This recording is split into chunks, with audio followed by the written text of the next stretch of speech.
how to turn on end-to-end encrypted backup in WhatsApp. So in order to turn on end-to-end encrypted backup in WhatsApp, first of all, go to your WhatsApp app. Now at the bottom right corner of the screen, you can see settings here. Go to settings.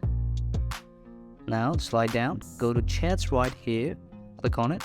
Now click on chat backup and click on end-to-end encrypted backup right here. Now turn the end-to-end encrypted backup option on. So turning this on will take you to the page where you have to create a password or choose like a 64-digit encryption key instead. You can also choose your password as per the requirements so given by WhatsApp, or else you could just choose like 64-digit encryption key. I'll just choose the encryption key. Now after you've had your encryption key and then you click on continue, right, so you'll be led to this page as shown. Just click on create right here, and now the backup's processing, and after the backup's complete, not even Google or WhatsApp will get access to your data. So backed up, right? And in order to turn off end-to-end encrypted backup off, you can go to this option right here and turn it off, or you can even create a password. So I had just chosen like a 64-digit encryption key.